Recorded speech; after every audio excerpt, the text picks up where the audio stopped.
Come, let us explore the deepest spiritual training, veganism revealed.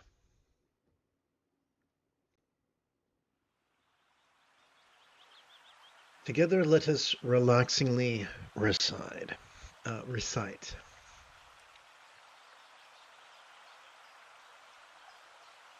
In late-stage capitalism, there are many who have a vested interest in keeping us locked in the frenzy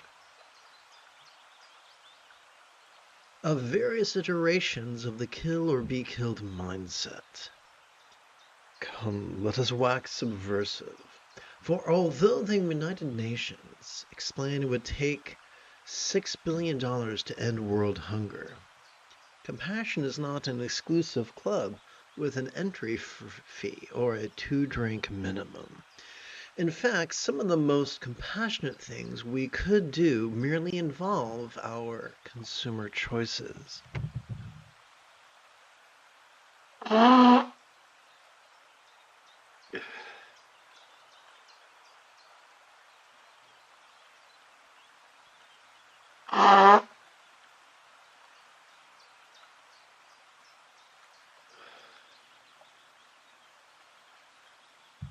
Excuse me. 50% of the Buddha's Eightfold Path is comprised of loves. Kindness of intention, kindness of communication, kindness of conduct, and kindness of commerce. There is nothing kind about using our...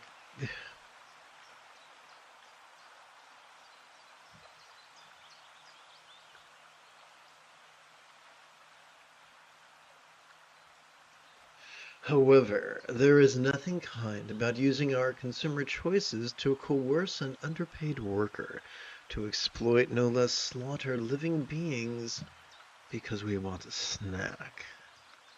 On average, worldwide, every day, a vast ocean of sentient beings are murdered. More than 900,000 cows, more than 1,400,000 goats, 1,700,000 sheep, 3,800,000 pigs, 12 million ducks, 202 million chickens, hundreds of millions of fish, each of them yearning to live and not die, just like us. Through the convenience of a cruelty-free diet, we get to exercise greater compassion to the environment, to non-human animals, and if we consume a whole food vegan diet, to this very body which supports our meditation. And even though we could watch the video Dominion and 101 other videos that could pull at our heartstrings, remember, we are already wired to love. Every time we put a rabbit and an apple in a playpen, the human child always pets the rabbit and eats the apple. We are natural-born herbivores. It is only our amygdala that makes us aggressive. And the more we authentically practice mindfulness and meditation, even as little as once every 12 hours or so, the more we'll calm the anxiety and aggression of our survival-oriented amygdala. And I think there's a better image I can use, one that's a little bit less busy, so please bear with me while I tend to that. Let's hit delete and insert and device and pictures and N and neuroscience and scrolling. We are scrolling looking for the amygdala. Let's hit wrap text behind text. Let's see if that works.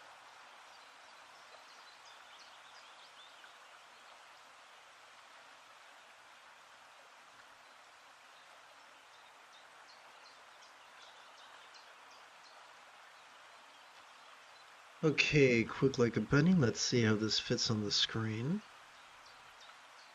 Almost. Almost. Okay, so a little bit down, a little bit over. Let's try again. And let's pull at this corner.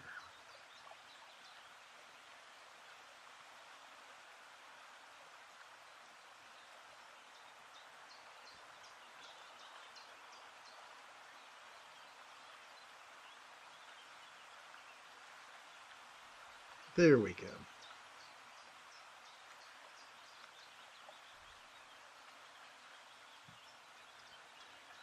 And stimulate the, so let's recapture the momentum. And the more we beginning with the word and the second half of the page, and the more we authentically practice mindfulness and meditation, even as little as once every 12 hours or so, the more we'll calm the anxiety and aggression of our survival-oriented amygdala and stimulate the empathy of our anterior cingulate gyrus. This is why the Buddha taught mindfulness and meditation.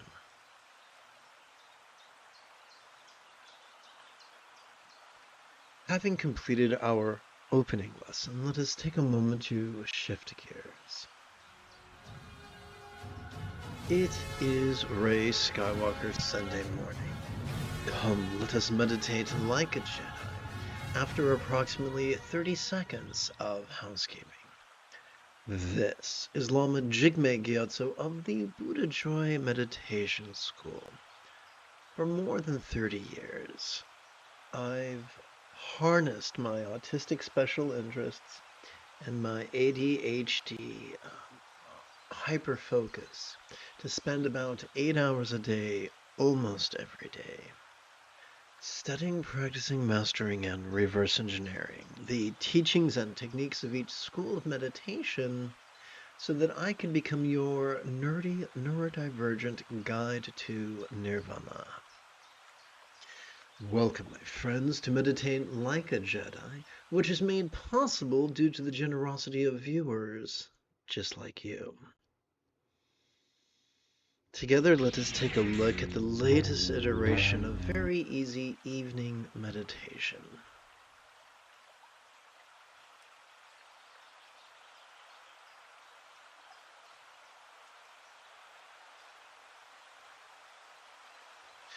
To please relaxingly recite with me. Whatever comes, may all beings let it come.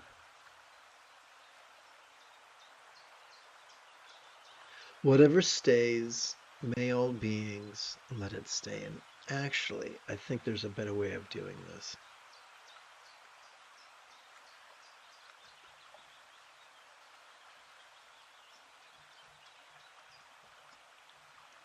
Again, whatever comes, may all beings notice, relax, and flow.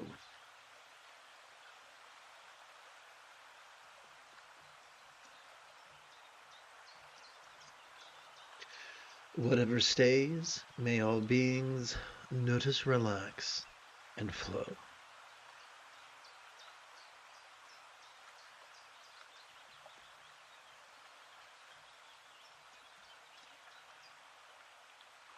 Whatever goes, may all beings notice, relax, and flow.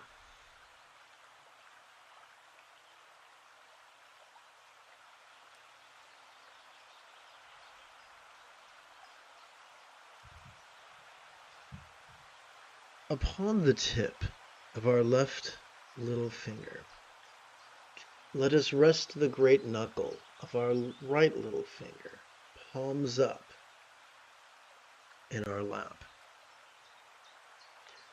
Doing so could gently invite our real or imagined subtle energies to automatically coalesce at the bladder region of our lower abdomen.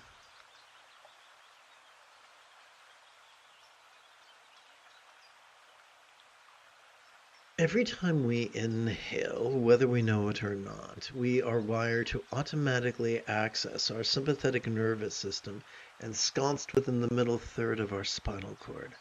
This sympathetic nervous system has evolved to help us to notice in a very special way, to help us notice vulnerably, passively, viscerally, randomly, and fleetingly, which I'm sure you would agree is the opposite of the rigidity and controlling tendencies of concentration. What is it we have evolved to notice? We have evolved to notice mind's antics of perception. Sense, flavors, sensations, sounds, sights, and the like, including the full spectrum of human emotions, intentions, cognitions, recollections, and imaginings.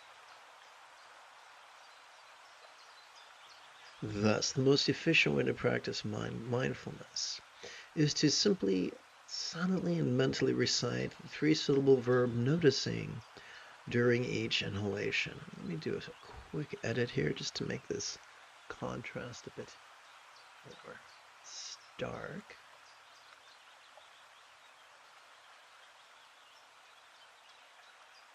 The most efficient way to practice meditation is to silently and mentally recite the three-syllable verb relaxing during each exhalation. The moment you have a specific question about Buddhist recitation, Buddhist meditation, or Buddhist philosophy, do not hesitate to type your question in great detail in the chat window. Together, let us practice right now.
Good morning, Shivi.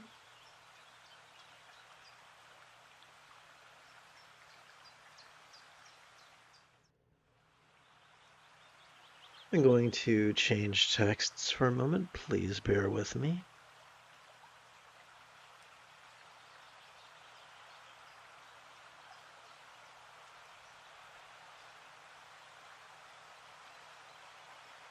Let us relaxingly recite an excerpt from the vast expanse of the diamond-like mind, composed in the 7th century by Prahevajra, translated from the Tibetan by Chokyal Nomkai Norbu, translated from the Italian by Adriano Clemente, adapted and amplified by yours truly.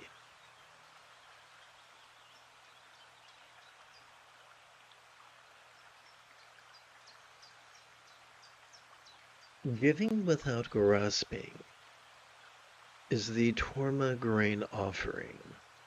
All activities being beyond action are completed. Since non-conceptual wisdom eliminates obstructors, the ultimate mantra is balanced, silent meditation. As we go through life, well, let me jump back. The more we consistently and correctly practice mindfulness and meditation, the more we will automatically stimulate the empathy center of our brain and find ourselves spontaneously being more kind and more generous in our choices, more generous in our communication, more generous in our behavior. Giving without grasping is the essence of all the torma, or grain offerings. You see, in a very popular form of Tantric Buddhism, there's a lot of ritualism. And even though the author of this text explained in previous passages that that's just a distraction, your best thing is just to practice mindfulness and meditation, he, in this passage, is saying, by the way, just by being a good person, just by practicing the highest love, which is spontaneous and uncontrived, is equivalent, if not superior, to making extensive offerings. It is the mindfulness and meditation that drive our generosity, that lead us to the completion or perfection of all ritualistic activities being beyond action. So in other words, instead of doing ritualistic activities simply by practicing mindfulness and meditation in such a way as to cause our choices and utterances and deeds to flow with love's effortless effort, is the fulfillment of all spiritual and cultural obligations. Let's continue. Giving without grasping is the Torma grain offering. All activities being beyond action are completed. Since non-conceptual wisdom eliminates obstructors, the ultimate mantra is balanced, silent meditation. There is a fear that there are filthy big nasties, non-corporeal entities that will obstruct the worthy actions of our life. And so people turn to ritual and magic and visualizations and mantras to protect themselves from these obstructors. But here, in the second couplet, Prahevajra is explaining that the ultimate protection comes from the ultimate mantra, which is nothing more than the authentic practice of mindfulness and meditation. Let's continue. Giving without grasping is the Torma grain offering. All activities being beyond action are complicated. completed. So being beyond action. So repeatedly in this text, Prahevajra is dispelling the idea of punitive karma. It was never the emphasis of the Buddha's teachings, whose essence was the Eightfold Path. Doing the right thing because we fear karmic retribution, because we desire karmic blessings, is not love. It's just an indulgence of the fundamental duality of dread and desire, and creates more problems than it solves. To practice mindfulness and meditation in a way that generates these love's centered spontaneity is the best way to do the right thing. Let's continue. Since non-conceptual wisdom eliminates obstructors, the ultimate mantra is balanced silent meditation. What do we mean by non-conceptual wisdom? Well, there's two ways of seeking wisdom. We can seek it on the path of Yang's religious patriarchy, where we squander our time and energy concentrating and contemplating and exhausting ourselves with pseudo-intellectual endeavors. There's a different path. We can rely upon the path of Yin's spiritual matriarchy.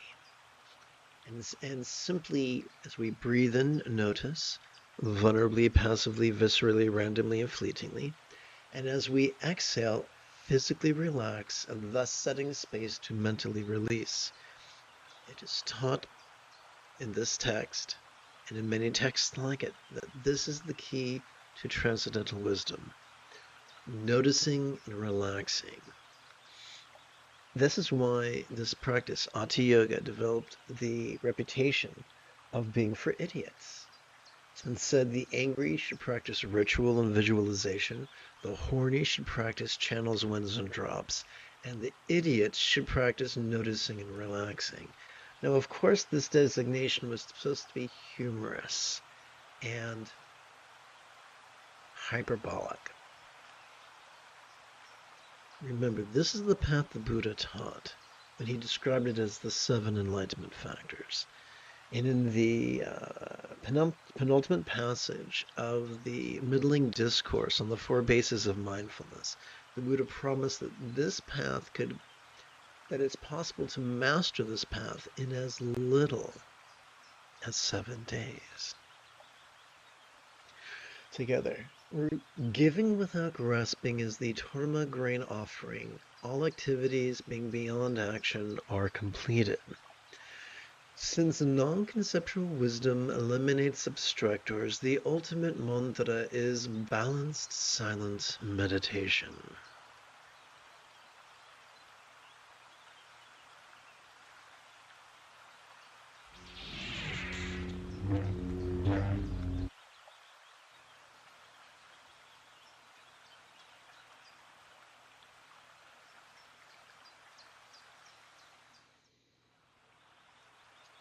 Upon the tip of our left ring finger, we could rest the great knuckle at the base of our right ring finger.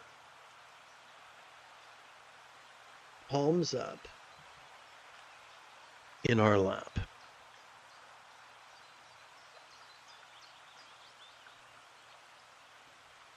Doing so could gently invite the real or imagined subtle energy to automatically coalesce at the navel region of our mid-abdomen.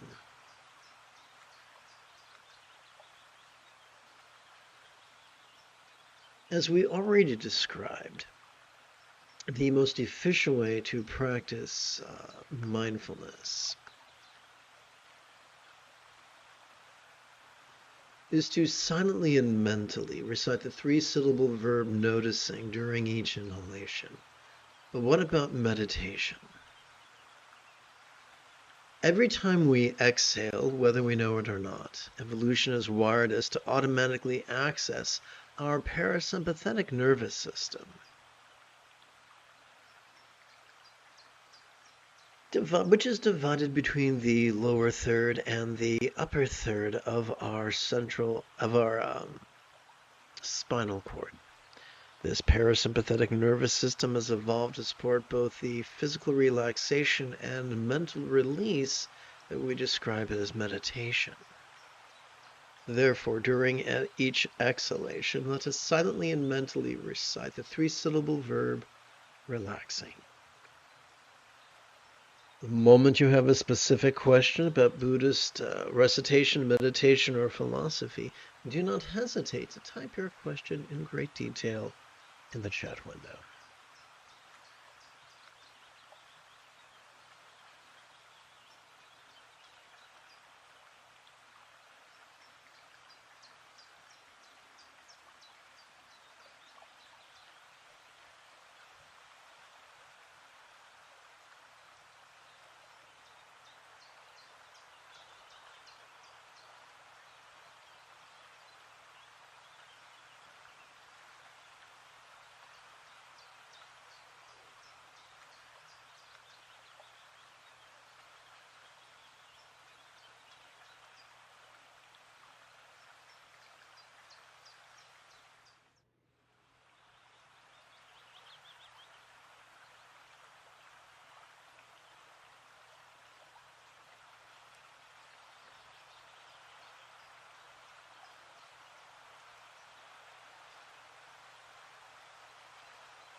Good morning, Martin.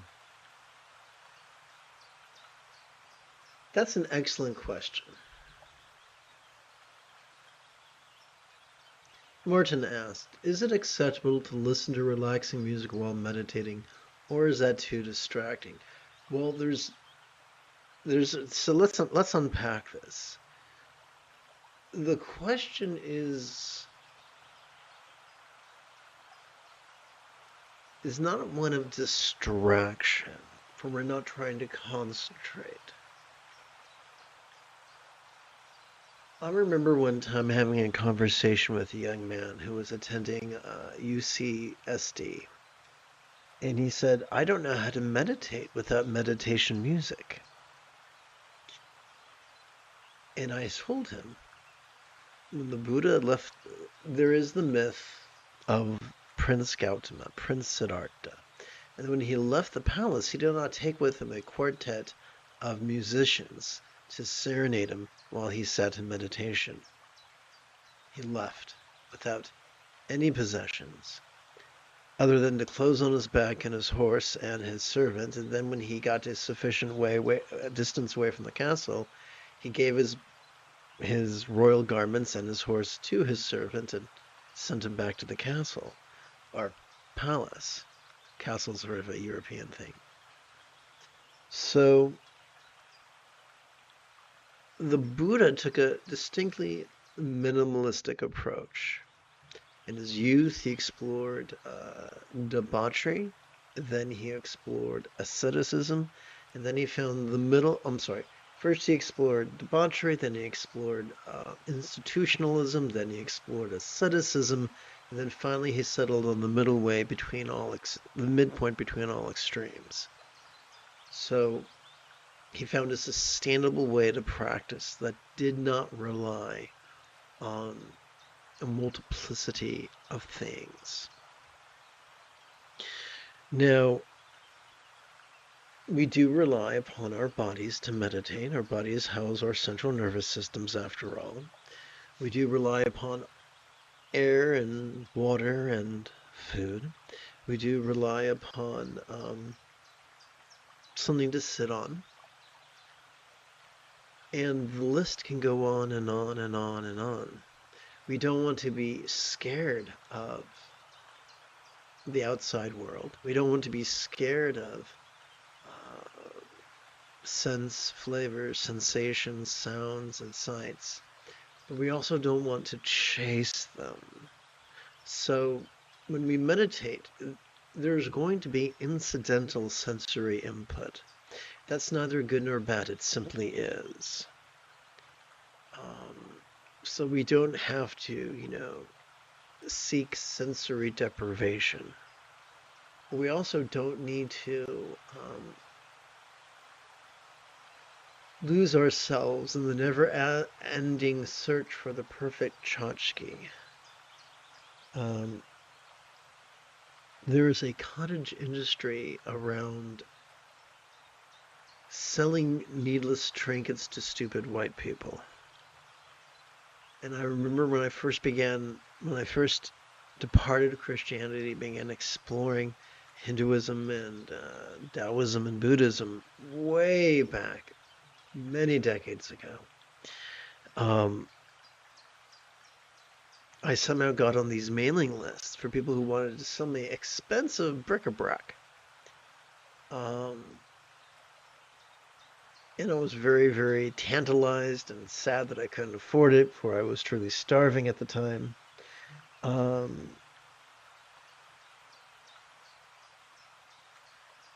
But one thing I found comforting was that the Buddha didn't rely on pseudo-spiritual bric-a-brac. He didn't rely on Shri yantras or gongs or bells or incense. He just sat in the forest and meditated. And of course, there was plenty to hear in the forest. There were insects and water and wind in the leaves and birds and reptiles and little critters scurrying about through the brush. So there was not perfect silence. And so what the Buddha offers us is an easy, simple path. There are a lot of charlatans who prance about the countryside, offering quick enlightenment for thousands and thousands of dollars. The Buddha didn't do that. In fact, he taught not to buy or sell the Dharma. And that's why your better teachers do everything for free. They welcome donations, but no donations are mandatory, ever. Mandatory donation is not a donation. It's a fee with a fancy label on it. And by fancy, I mean deceptive. So let's tie this up in a big red bow.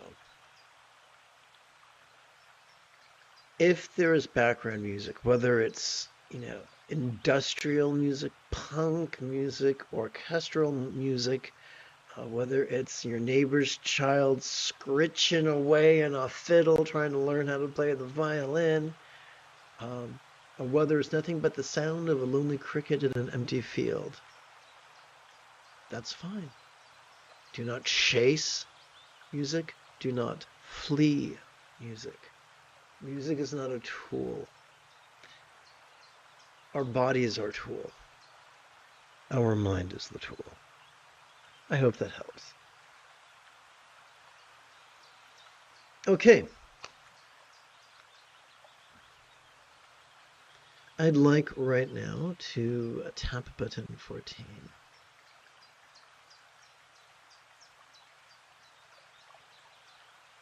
Together, let us relaxingly recite this passage 4 times. You're utterly welcome, Martin. By the way, if I seem sort of clunky right now, I'm not doing well today physically. I'm happy to teach. But I just want to warn you that if I seem kind of clunky, please don't take that personally. Together. Making offerings to the Guru, generosity, and all other so-called meritorious deeds. Without the power of detachment and imperturbability become a great hindrance. So all the trappings of religiosity do more harm than good.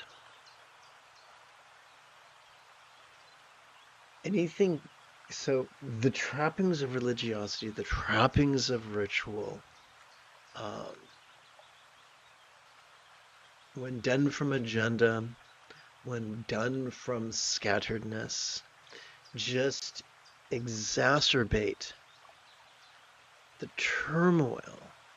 It will exacerbate our dread and desire, the fundamental duality driving the majority of our turmoil. Together, making offerings to the Guru, generosity, and other so-called meritorious deeds. Without the power of detachment and imperturbability become a great hindrance. So does that mean that once we're peaceful, we can indulge duality and practice ritualism? Oh, please don't. The key to detachment and imperturbability is the consistent and authentic practice of mindfulness and meditation. The more we practice that, the more our choices, utterances, and deeds will flow from love's centered spontaneity. That's when as we spend our meditation breaks flowing from centered spontaneity, that is superior to a lifetime spent making offerings, or bowing, or worshiping, or praising. Let's continue. Making offerings to the Guru, generosity, and all other so-called meritorious deeds.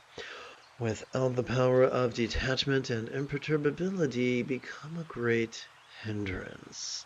There are many fools, many members of Yang's religious patriarchy would say, well, that's why you need to concentrate and contemplate, because that's how you get imperturbability.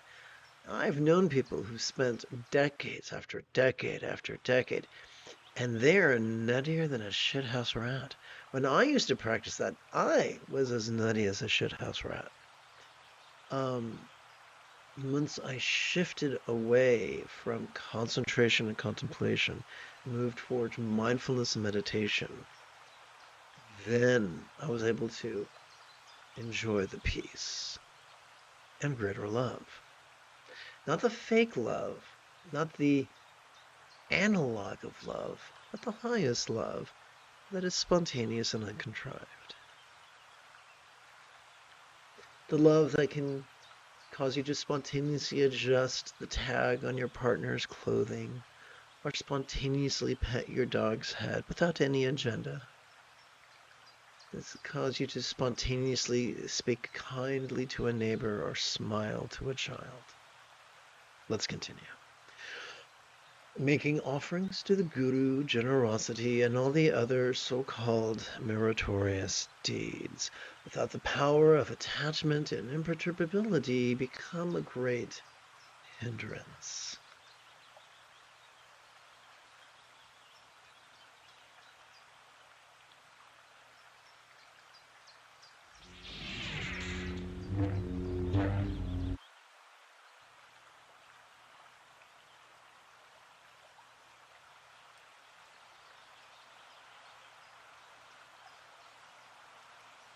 Let us, when we rest upon, when upon the tip of our left middle finger, we rest the great knuckle of our right middle finger, palms up in our lap.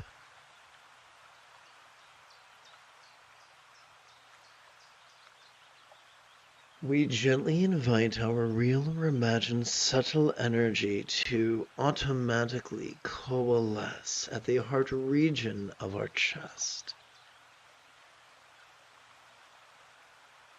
Just practice mindfulness by, silently and mentally reciting the 3-syllable verb noticing during each inhalation.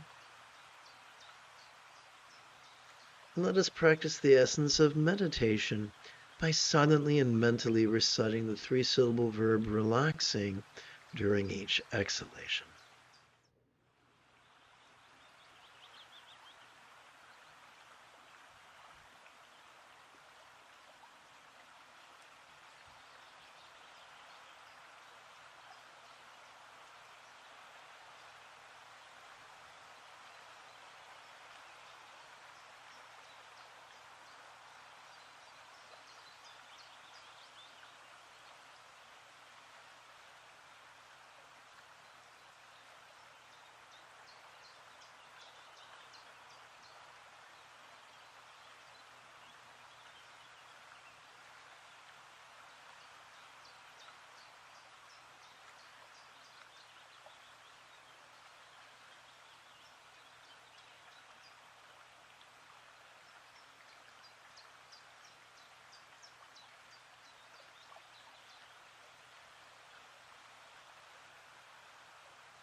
Together, excuse me.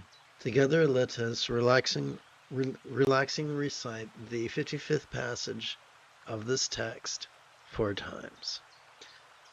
That which is expressed in this teaching becomes obscured when one strives to act towards it. Thus, if it is actively conceptualized, it will never be realized. That's because our dynamo is not focus and it's not concentration and contemplation.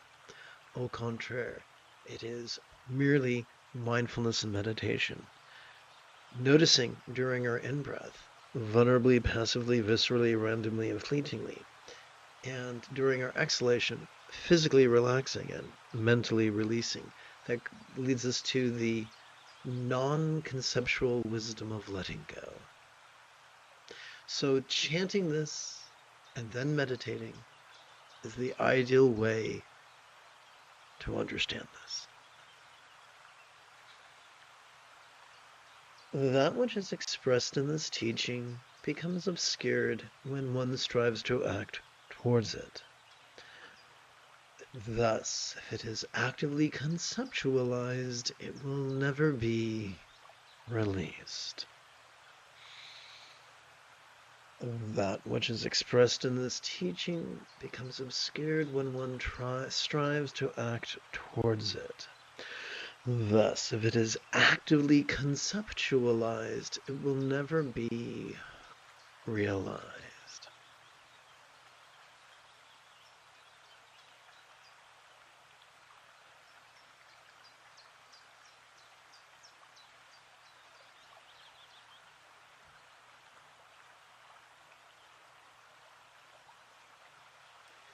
That which is expressed in this teaching becomes obscured when one strives to act towards it.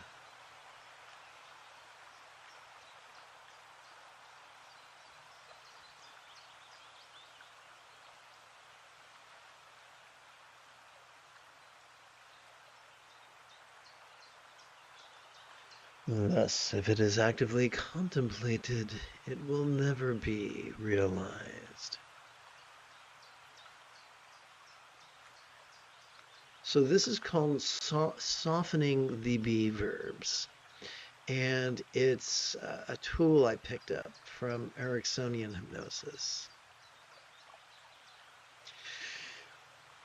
That which is expressed in this teaching could be obscured when one strives to act towards it.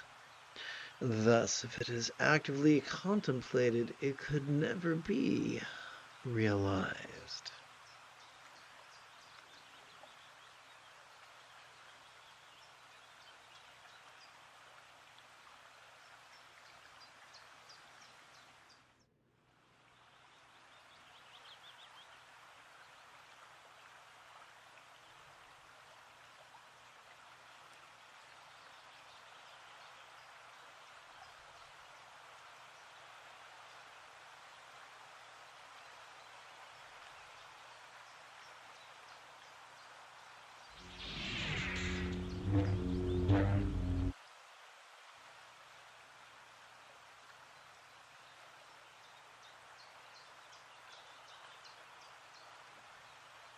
Upon the tip of each of our left fingers, we could rest the 4 great knuckles of our right hands, palms up, in our lap.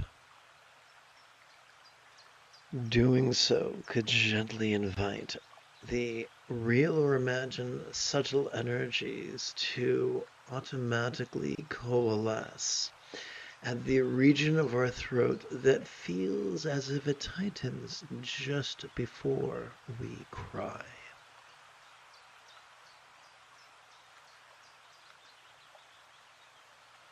Remember, the key to mindfulness is to silently and mentally recite noticing during each inhalation, and the key to meditation is to silently and mentally recite the verb relaxing during each exhalation. Please, the moment, please remember, that the moment you have a specific question about Buddhist recitation, Buddhist meditation, or Buddhist philosophy, do not hesitate to type your question in great detail in the chat window, just like good old Martin did.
We now turn to the final recitation of this morning's practice, which ironically is the opening recitation of this text.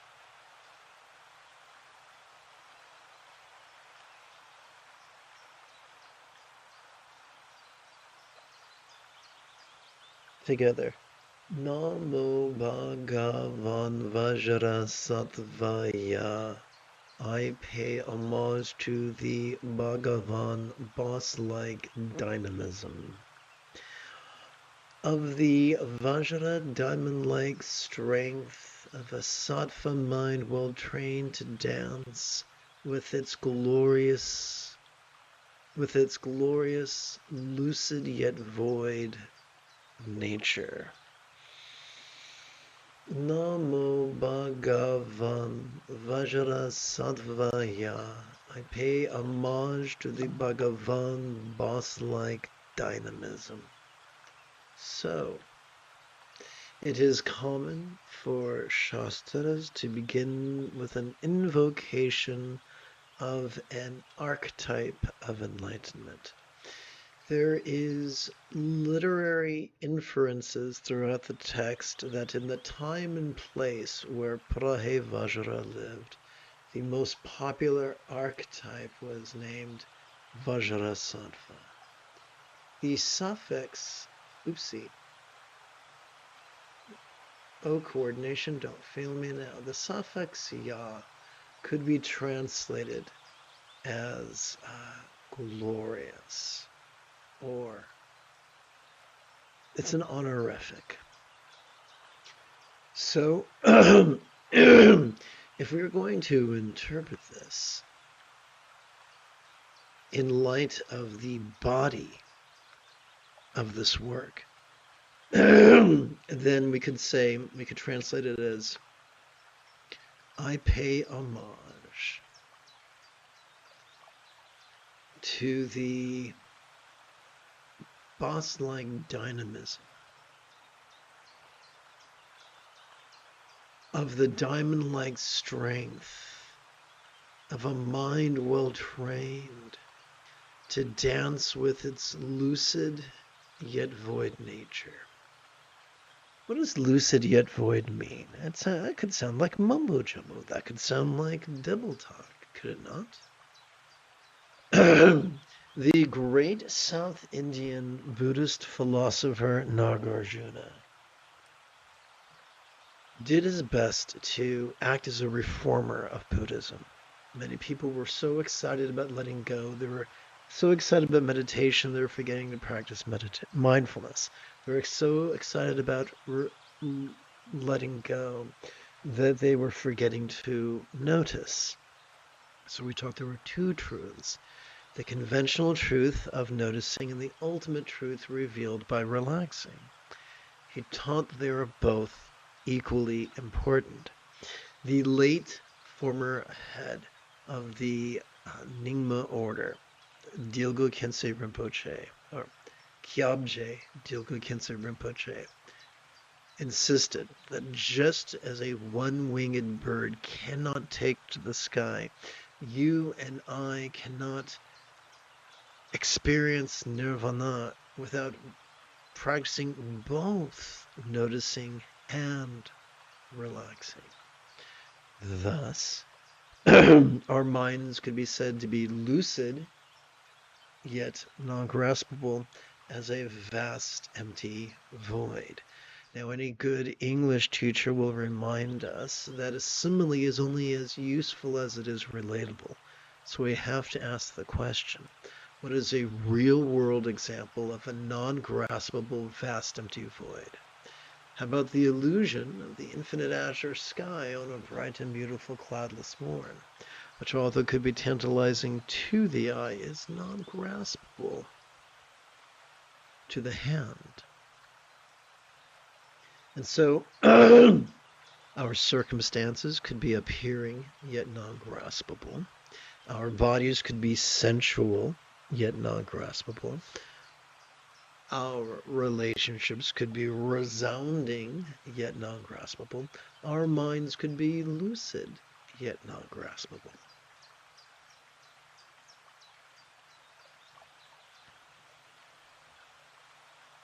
Together.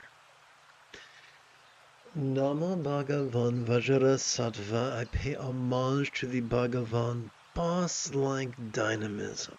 For this dynamism of noticing and relaxing is the engine that drives the pulleys and gears of the metaphoric enlightenment machine.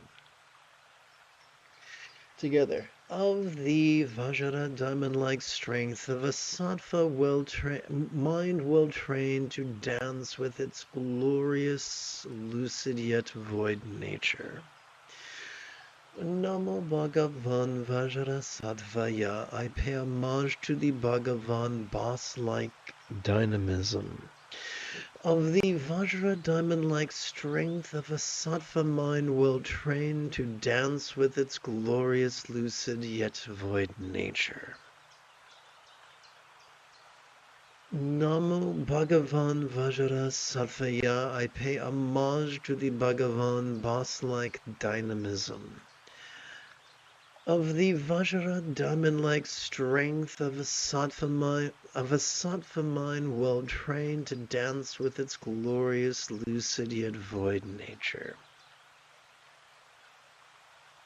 Oops.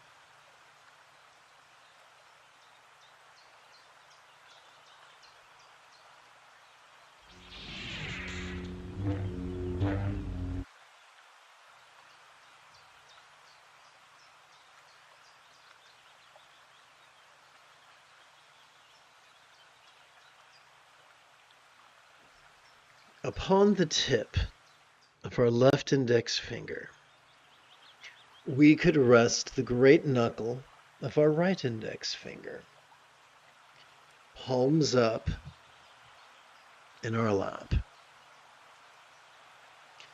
Doing so could gently invite our real or imagined subtle energies to automatically coalesce at the crown region of our head.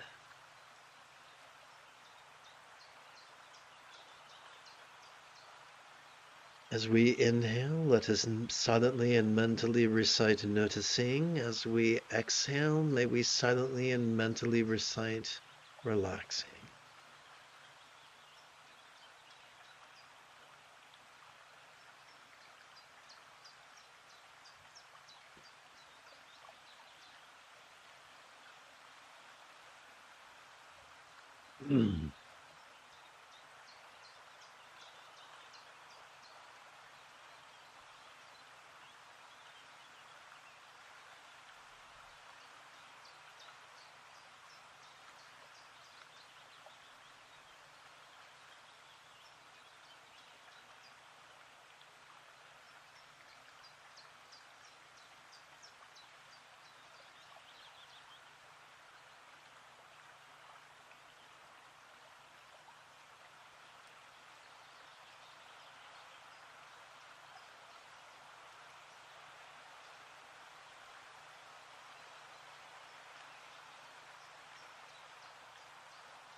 You have taken your first step into a much larger world. If you feel that I have earned it, you could give this live stream a thumbs up. You could even help support this channel.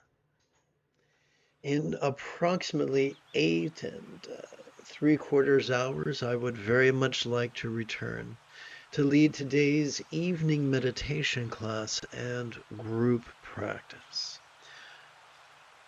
And if you are as geeky as me, may the Force be with you always.